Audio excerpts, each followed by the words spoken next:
Hey, listen to Wrestling Roundup on FreeFM, ArrowFM, and MP. As always, I'm Grady, and live on Discord, we got Josh. Hey, We're a little bit away from SummerSlam, and we actually had quite a bit of NXT stuff happen with their pay-per-view last weekend or weekend before, crossing over into Slammiversary and their weeklies, so seems like a good time to check out on them when we don't have a pay-per-view breathing down our neck. And I'm just going to open up with the most shocking news of the week for me, and that is at TNA Slammiversary, Jacy Jayne as NXT champion went up against Masha Slamovich as TNA Knockouts champion, and it was Jacy that walked out with both titles. yeah, we kept saying that we felt this was to put the title on Marsha, and we were wrong. We were so wrong. Yeah, Jacy beats Grace, and we're like, oh, okay, cool. So they'll have like a weaker opponent for Marsha to beat, and then NXT's Trick will have a TNA title, and TNA's Marsha will have an NXT title, and it'll all be balanced out. Nope, not at all. Completely wrong. No, there's so many question marks with this whole thing that I guess we have to really have to figure out. It's going to take some time, and it's definitely something that's going to build the Bound for Glory, which is the next major event for TNA. They might have some more streaming pay-per-views between now and then, but Bound for Glory in October is definitely going to be a major event between these two companies. Yeah, and I think it's probably like interesting the way it happened. I just really didn't see it coming. Obviously not a massive fan of double champs, especially in this case where it is cross brand. At least it can make a little bit more sense where Jacy will presumably defend the NXT title in NXT and the TNA title in TNA. But we'll have to see what they spin out of it. I don't know if Grace is getting involved. She's obviously busy with Monroe. If Marsha's going to come over to TNA, to NXT. We've got Survivor Series. Are we going to do some sort of invasion storyline towards the end of the year? As you said, Bound for Glory as well. A lot of question marks around the entire relationship between these two brands. But excited to see how it all comes out. And then, not necessarily a WWE involvement in the match, but Moose was defending his X Division championship against the young up-and-comer Leon Slater, and we got AJ Styles. We got his old TNA theme. Comes out and endorses Leon Slater and has what seems like a little bit of a send-off to the TNA crowd. It would have, I think, had it not been spoiled. I think that would have been such an amazing, much bigger moment for AJ to walk out there. We knew, but because it was spoiled, we did know he was going to be there in some way. Him basically naming Leon as like a future potential face of the company, I think is pretty good. Leon's 20 years old. He's pretty talented. And him beating Moose, who has been a champion in some form for like the last 2 years, is one of their top guys, is pretty impressive. This also frees up Moose to potentially do what we said maybe they should do, and have him take the NXT title, because Yeah. that might be the way that we finally get an NXT title on TNA. Yeah, I'm starting to question if it's ever going to happen, but I guess if one man can do it, Moose going face to face with Femi, I know we saw it once, but we can always see it twice, could eventually be what is needed. Yeah, I think it was cool for AJ to get a little bit of a moment here.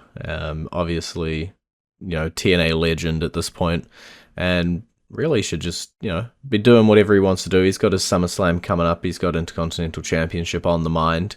But still cool to come on down and boost Slammiversary a little bit. Yeah, I think there's probably a pretty strong chance that at Bound for Glory, they induct him into the TNA Hall of Fame. Because I think that would be it would be completely deserved. He was the guy for like 10 years in TNA, so it's well overdue. 100%.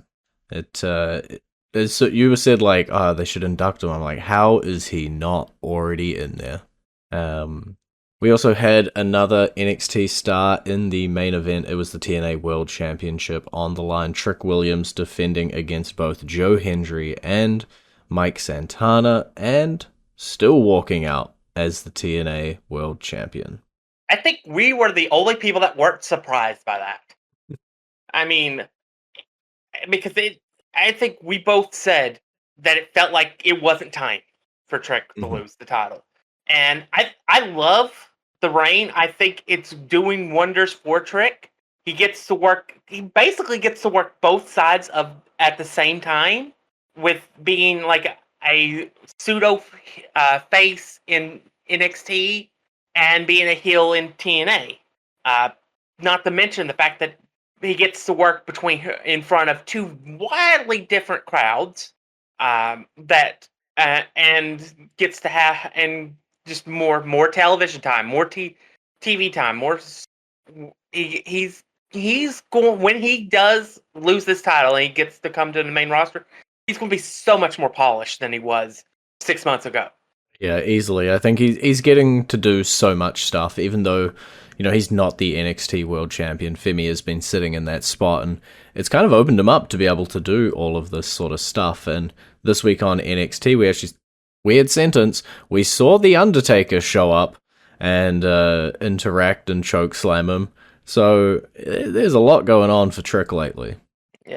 Yeah. It's that also spins back to him kind of like disrespecting the LFG series. That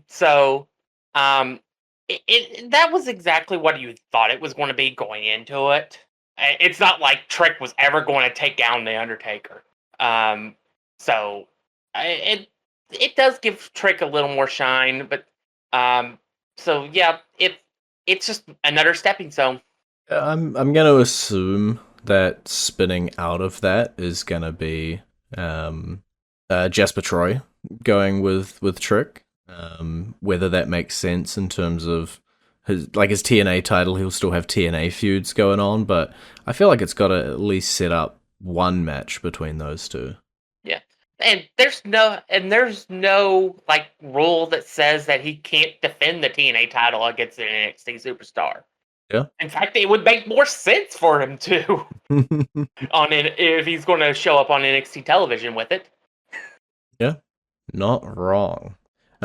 Spinning into NXT proper, and I guess talking about Jasper Troy, he has been getting a little bit of a kickstart, having his matches against Femi in terms of the NXT Championship, and this week he got to go against Ricky Saints, and though it was a count-out victory, it was still a victory. Jasper Troy is building himself up. Yeah, it's one of those things where it's that he's definitely like they're trying to make a name out of him, to try to make the LFG like really important. I kind of think back to like, and keep in mind what I'm going to say kind of did blow up in their face originally, but it's kind of like the impact that they wanted to do with Nexus back in the day. That kind of got blown up by a certain current world champion that we'll talk about in the next show. But so I think they're trying to make that show more important. Like the way they tried to make NXT more important with the Nexus storyline. Yeah. Well, we'll see, because I know that LFG Season 2 has, kicked up pretty much straight away and just continued rolling, so we'll see what their long-term intentions with that show is, but we'll have to see. And spinning to the women's division, not over the title, or I guess it kind of was previously, but Blake Monroe, Jordan Grace, these two just want each other's throats. Yeah, this is what I expected when we saw Blake Monroe debut. This was the kind of character I expected from her. And a blood, if you're not going to get Jordynne Grace as NXT champion, you're not going to get her as the double champion. Give her a blood feud. Give her something that makes her want to absolutely kill the other person, and then the other person wants to kill her back, and we build to whatever the next major NXT pay-per-view after Heatwave. Because this isn't going to be something that's going to blow over in just 4 weeks. Heatwave's the last week of August, if I remember correctly. So we're going to this is something that's going to have to build for a while. But let's get us an NXT, whatever we can do, version of a Hell in a Cell match or something to their equivalent. Since we can't do War Games because that move was moved up. Yeah, I'm excited to see what these two do. Obviously, Jordynne was massive in TNA and showed she can go, and then Blake Monroe was massive in AEW and showed that she can go. And I think having them both under the WWE roof or the NXT roof and just letting them go at it is showing their best, sides of each other. Blake as that heel, it's where she falls in naturally. It's that role, as you say, that we were expecting. And then you look at Grace, who, can never really be pictured as an underdog, but can also still be pictured as an underdog in this sort of weird position, but has definitely got that ruthless aggression that you want to see from her. You really want to see Jordynne get to Monroe, and it does feel like that is going to be the story. We saw her banned from the arena this week, and I'm assuming there will be blockade after blockade put up, and maybe Heatwave is where we get their first collision. First of many, but yeah, it'll be interesting to see how it all develops. And I like that even though you've got 2 women's world championships now with TNA and NXT on the show, this is not revolving around that. This is just going to be these 2 women go into hell and back against each other. And you know what? That's pretty much it for NXT. Is there anything else on the NXT side of things you want to talk about before the song? Let's talk about the NXT Championship match real fast. That was a really, really good match. Yeah. Obviously, Femi defeating Inamura, and then Josh Briggs slotting himself in for a triple threat this week. Yeah. It was a hard-fought, brutal, strong men fighting match that Big E would have been proud of. And I think it was this shows why Femi is the champion and why it's going to take something special to take the title off of him. Yeah, it's fair. I think, obviously Yoshiki and Josh have a little bit of beef, a little bit of not perfect communication, but you could still have viewed this match as a 2-on-1. And Femi managed to find that crack, that very, very visible and obvious crack, but exploit it nonetheless, get those 2 working against each other, and come out with the win and remain the ruler of NXT. Yeah, and also it was a pretty fun moment when Imura was trying to pin Femi. He kicked him out so hard that he launched him onto Briggs for a cover. That was pretty fun. I think Omofemi's having a blast right now, being this ruler character and having all challengers come at him. Yeah, I think it's where he fits best, right? Just being the top of the mountain, somebody comes up to challenge, and he proves why he belongs at the top of the mountain. We talked about Moose from TNA potentially posing a threat, but not a whole lot of threats could come up to him, and that means that we get a whole lot of random challenges that we might not have expected. I wouldn't have picked Josh Briggs to be challenging for that NXT title a couple months ago. I wouldn't have expected a Noah superstar to be coming across. Even if you rewind further, I wouldn't have expected the Moose collision. I would have liked it, but I wouldn't have expected it until we had that partnership. And so he's had a bunch of cool, unique, and different defenses as champion.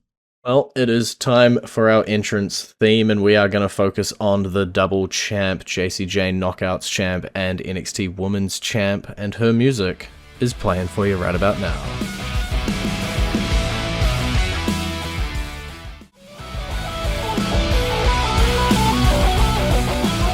And you're back to Wrestling Roundup on FreeFM, ArrowFM, and NPR. I'm Grady, he's Josh, putting TNA and NXT on the back burner a little bit and looking at our SmackDown and our Raws. Seth Rollins' group, I don't know if we have a name for them yet still. Seth Rollins' group, they've pulled the ire of many a stars on Raw, but it is very unfortunate for them to have pulled the ire of the Tribal Chief Roman Reigns. Yeah. And there were no lies told in that promo. Paul Heyman was really just a background character in the entire Bloodline story. It was the family. That was what made the story work so well. All the twists, turns, and Sami Zayn as well. So it was a fun promo. It was. Obviously we know where we're going. We're getting some version of these four men in the ring: Jey Uso, Roman Reigns, Braun Breaker, Bronson Reed. We're getting some form of that at SummerSlam. It's just a matter of, are we getting the tag team match, or are we getting like two matches, or what? Yeah, I think there's a whole bunch of possibilities for it, and I have to think as well, if Seth Rollins had not have gotten injured, I assume Roman Reigns, Seth Rollins would have been a big piece of this, and then maybe you could have had Jay in a partner versus Bronson and Breaker on the side. Well, you've got your headline between those two guys, but I like the formation it's spun to now, because it again treats Jay and Roman as equals, right? They are on the same side, they're going against the same guys, and as much as I love Braun Breaker and I love Bronson Reed, I don't know if I can rate their chances when they're going head-to-head with two of the top guys.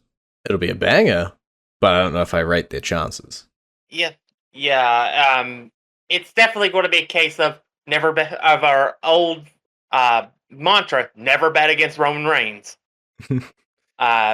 So yeah, I think at the end of the day, Braun Breaker and Bronson Reed will definitely feel the full ire of it. But we are staring down the beginnings of a Raw War Games. Mm-hmm. Where it's just a matter of what pieces will also be added in. Yeah. How does every team get to 5? We will see. Speaking about bangers, Rusev, Sheamus, these guys just been going at it pretty much since Rusev returned, and I'm happy every time. Yeah.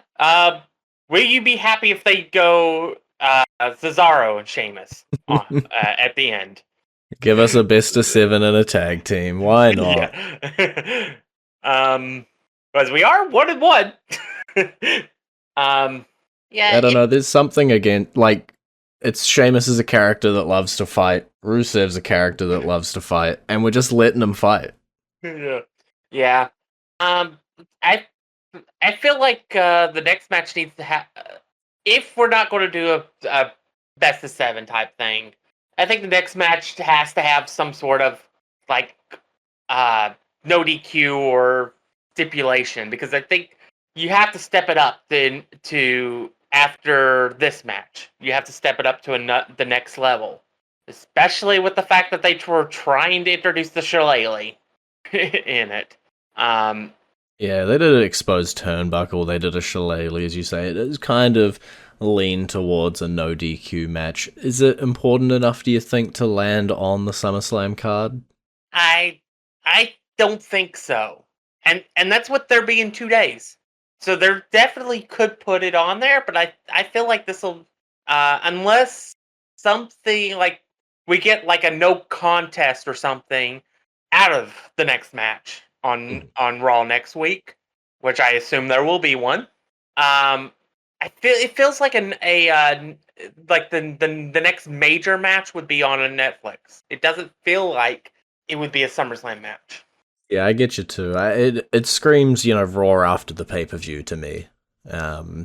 you know, when you've got a big pay-per-view, we see it around WrestleMania a whole lot, and now that SummerSlam is 2 days as well, you fill up that pay-per-view with your top matches. Some of them spill over to the SmackDown before, some of them spill over to the Raw after, sort of creating that, like, 4-day event kind of feel. And this feels like if we are escalating, we're going to have a big blow-off match. Maybe it's going to be, you know, some sort of street fight kind of match that could be main event match on the Raw after. You could still do a segment afterwards building based on the results and stuff like that, but they could get a good spot there. And I've actually got 2 more questions about things on whether you think that they're gonna find their way onto the SummerSlam card, because both tag team titles have number 1 contenders now. On the Raw side of things, we saw Joaquin Wilde and Cruz del Toro come out on the top of a triple threat tag team match to become the number 1 contenders on that side of things. That again, that doesn't feel like a SummerSlam match. It feels like Raw after SummerSlam. Yeah. I would say, but given the fact that I feel like one of the titles will be on on the event, and the fact that it was the Raw one on WrestleMania and not the SmackDown one, I'm going to say this is where they'll get the SmackDown one on SummerSlam. Around. Yeah. Mum said it's SmackDown's turn with the pay-per-view match for the tag titles. Yeah, I agree. I think as well, when we talk about SmackDown one in like 10 seconds, I think that's potentially a bit bigger of a match compared to the LWO challenging for the Raw titles. Like, even in their number 1 contendership match, the main storyline there was El Grande Americano screwing over American Made, right? That was the story, not building to this tag team title match necessarily. And so we'll have to see how that's resolved. But SmackDown's one, because I do want to jump over there. Obviously, for their number 1 contendership, we've got the Wyatt Six holding the titles now. We've got a whole lot of banger teams here. It's Andrade and Rey Fenix that come out on top in their number 1 contenders match. That shows how much attention I've been paid. I wasn't even aware of the fact that the Wyatt Six were the title holders. Because I still assumed it was the Street Profits. Wyatt Six on a random SmackDown came out on top. Yeah. Because when I see Andrade and Phoenix won this match, I'm like, that's an interesting match. That is something I want to see on a SummerSlam. Sorry to say. Nope. Because it's the Wyatt Six, now I don't want to see that match on the title on the pay-per-view. Flip it back, you want the Raw one on the show now. I don't want either on it. Screw. I think Andrade and Phoenix would make an amazing team. I don't see them beating the Wyatt Six, though. Yeah, I think the Wyatt Six are going to have that new champ buff as well. I want to see Andrade and Rey Fenix build here. I don't know if this is just going to be, you know, a quick little shortcut to putting them one-on-one later on down the line. We're just going to have them tag for a little while, build a bit of tension, and then boom, split them and have their singles feud. But, you know, I'm interested to see where we're going from here, but I agree. I don't think they're going to capture the titles off of Loomis and Gacy. But maybe. Yeah, I definitely think if Phoenix was going to win a tag title, it's not going to be with Andrade. It would be with his brother Penta, who's a little busy at the moment. So, yeah, it's just like, this is just like, it'll be a decent match when they have it, but neither title match for the titles feels like it's something that should be on at SummerSlam, especially with the news that SummerSlam is going to be in theaters too. Yeah, I think with SummerSlam being such a big deal, 2 days, it's got all of this going for it. I basically have to treat it like a WrestleMania. And so in my head, do I think that, you know, there's enough story build to either of these matches to put them on WrestleMania or to put them on a SummerSlam? Not exactly. You know, we've built number 1 contenders a couple weeks out from the show, or 1 week out from the show. Neither of them are in a feud with their champions. It's just, gonna build. For me, put the SmackDown titles on the SmackDown before, and put the Raw titles on the Raw after. Now, if we looked at WrestleMania, yes, the WrestleMania SmackDown Tag Titles feud deserved a spot. There was a story. It was, they approved that it was amazing after the fact. These ones, less so. Excited to see them. Don't know if they're SummerSlam quality. But at the same time, we also have to go back and say the match they had on SmackDown would have probably been 10 times better than the match they would have had on WrestleMania, because they probably wouldn't have had near as much time. That is true. We do have to consider that for sure. Well, that is all we've got time for this week. It's been great talking to you. Bye, B. You can visit our Facebook page, facebook.com/wrestling R&D upper, our Twitter page, twitter.com/wrestling R&D upper, our YouTube page, youtube.com/wrestling RND up, and we will see you next week.